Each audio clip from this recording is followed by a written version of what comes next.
Michel, bonjour. Bonjour Patrick. Écoutez, je suis ravi d'être dans ce jardin. Vous allez voir, c'est une petite merveille. Nous sommes dans l'Orne, nous sommes au jardin de la Mansonnière, qui a à peu près votre nom en fait. Alors, le nom de mon mari, quand on est arrivé dans la région, j'ai voulu baptiser la maison et je lui ai donné le nom de la Mansonnière, le nid dans lequel allaient vivre les mansons. Alors c'est pas un petit nid comme ça qu'il y avait au départ, je crois, hein, parce que là, ici, maintenant, c'est complètement dans la végétation, c'est douillet, c'est mignon. Mais au départ, il y avait... Il n'y avait rien du tout. Il y avait uniquement un grand espace vide avec la grande allée qui sépare en fait en deux parties. Et en plus, la maison avait été abandonnée pendant 5 ans, si bien que la seule végétation qu'on avait, c'était les ronces, les orties, etc., etc. Alors on était il y a combien de temps? En 1986. 1986, donc voilà. Une bonne trentaine d'années. Voilà. Et à cette époque-là, Michel n'est pas jardinière. Pas du tout, pas du tout. Je n'y connaissais absolument rien du tout. Bon, j'avais toujours vécu à la campagne, mais faire un jardin, ça m'était seulement jamais venu à l'idée. Jamais. Alors comment a commencé cette passion? Parce qu'il faut bien parler de passion. Alors quand on a eu terminé de s'occuper de la maison, on a cherché à l'aménager un petit peu, c'est-à-dire commencer à planter autour. Quand on n'y connaît rien, on plante des vivaces. L'hiver, c'est abominable. Donc on se dit comment ça se fait, pourquoi chez les autres c'est beau et pas chez moi. Donc on cherche, on prend des magazines. Après, on prend des livres. Et puis après, on décide d'aller voir comment on fait les autres. Et on a fait un voyage en Angleterre qui m'a complètement ouvert des perspectives immenses sur l'art des jardins. Et j'ai commencé à m'intéresser au jardin le jour où j'ai compris que c'était un art, comme n'importe quel autre, et que ça pouvait être un moyen d'expression. Et là, vraiment, j'ai commencé à travailler sérieusement.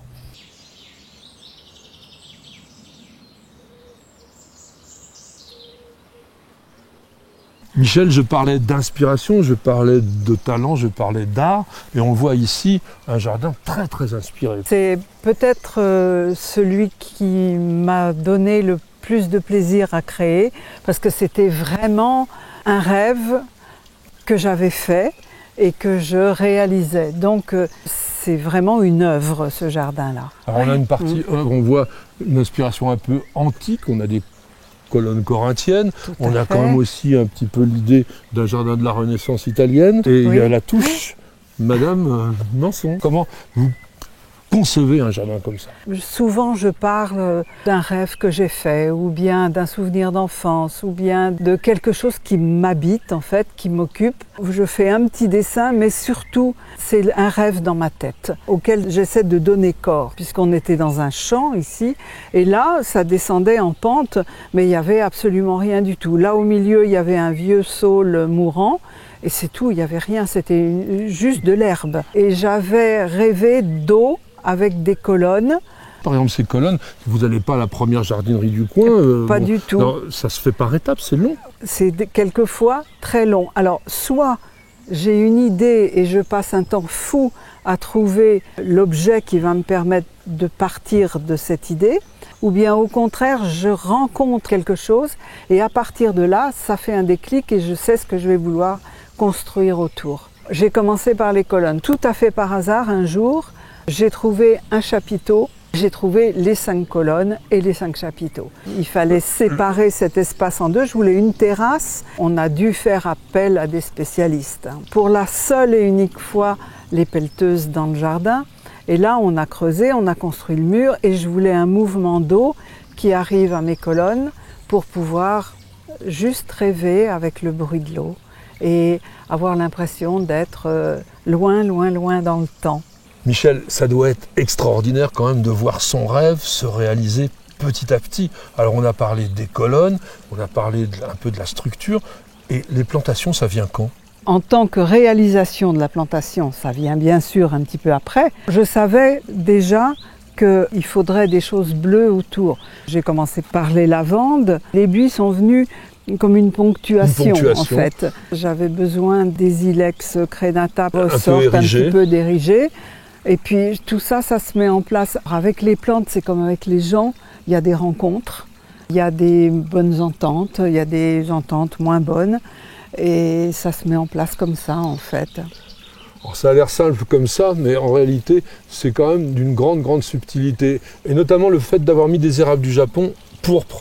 Je trouve qu'il y a vraiment tout d'un coup une sorte de touche colorée qu'on n'attendait pas. Voilà, c'est quand même un jardin qui est assez monochrome. Ça aurait été fade s'il n'y avait pas eu une touche de couleur. Et comme je suis amoureuse des érables, évidemment c'est eux qui ont été chargés de faire le point final du jardin. Il y a une plante pour laquelle j'ai un petit goût particulier et qui s'appelle tout simplement Buddleia alternifolia. C'est un arbre ou un arbuste qu'on voit pratiquement jamais.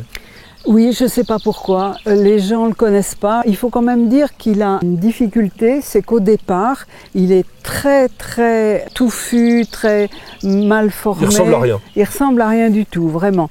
Et petit à petit, il faut peut-être 10 ans pour qu'il fasse une fontaine. Une fois que la fontaine est faite, c'est vraiment un arbuste merveilleux et un parfum absolument extraordinaire.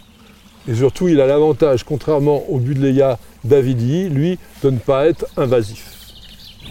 Merci d'avoir regardé notre vidéo, j'espère qu'elle vous aura plu. Alors si vous êtes des passionnés de plantes, de jardin, de botanique, de jardinage, vous êtes tombés à la bonne place. Et savez-vous également que News Jardin TV, c'est un site internet. Nous y avons mis beaucoup d'articles, des photos, des vidéos bien sûr, mais également des dictons et des citations. Alors rendez-vous dès maintenant sur www.newsjardintv.com. À très bientôt.